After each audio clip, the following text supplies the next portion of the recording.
everybody, welcome to the 50th edition of John News. My name is John Woodman, and I'm coming to you from my deck in Chapel Hill, North Carolina. And now news.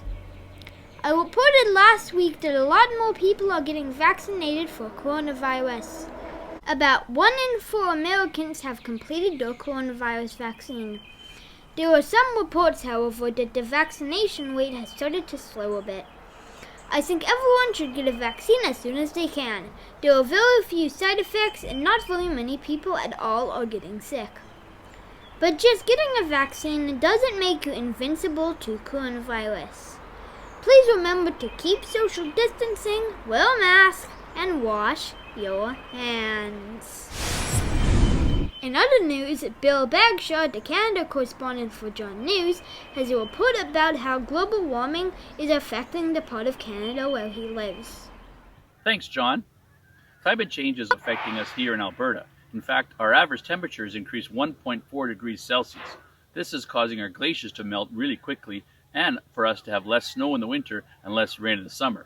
This causes our ground to be a lot drier, which makes it hard for our farmers to grow their crops. It's also causing us to have really extreme weather events. Like last year, there was an incredible hailstorm in Calgary that destroyed lots and lots of homes and cars. Lastly, it's also causing us to have invasive species come into Alberta, like the mountain pine beetle that has come over the mountains from British Columbia. The pine beetle burrows into trees and causes them to turn red and die, which then causes huge tracts of forest to become forest fire hazards.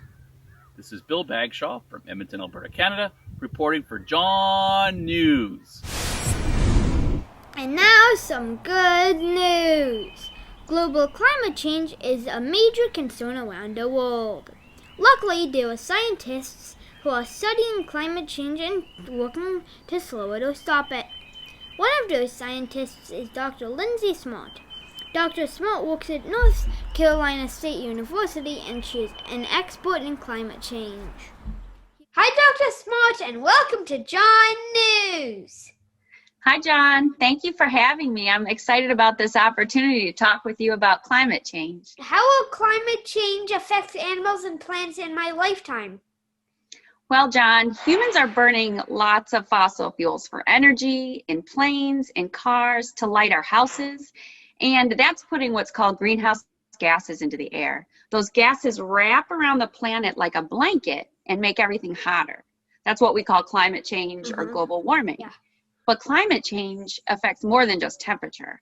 A hotter planet means bigger storms. It melts ice at the poles, so the oceans will rise, and that's known as sea level rise. And it makes it harder for animals and plants to find places to live. Probably the most common example is the polar bear. Polar bears, in many ways, have become the symbol of climate change. In 2008, they were listed as a threatened species under the Endangered Species Act. And this was the first species to be listed because of the effects of climate change. The primary cause of their decline, as I mentioned before, was that loss of Arctic sea ice habitat. They need sea ice because it helps them hunt seals, which is their main source of food, and it helps them move across their large home ranges. I sure don't want polar bears and other animals like that to go extinct. What can we do to keep this from happening?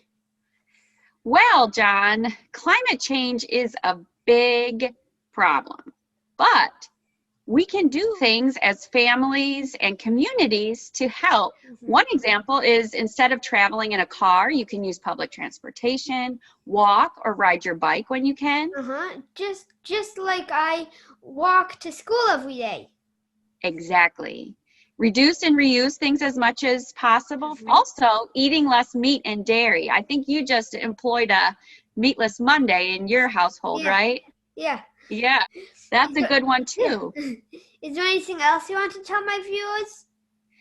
Well, we need engagement from folks across disciplines. So people with many different jobs like engineers, planners, outreach coordinators, and we need to pay particular attention to the human dimensions. We as humans are able to make changes, but what motivates us whether to do it or not is something we really need to research further. That's why we need smart people, young people like you that are concerned about climate and have the ability like you to engage diverse audiences, both kids and adults, across the globe.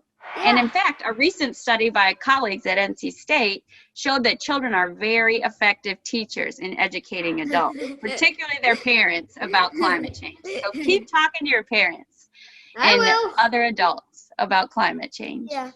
Wow, this was a great conversation. Thanks for being on John News. Thank you so much for having me, John. Dr. Smart sent me this great t-shirt, and it has a wolf on it, my favorite animal. Thanks, Dr. Smart. And that's the good news. Until next time, this is John Wortman signing off from John News. Click the like button and subscribe to my channel. Do it now.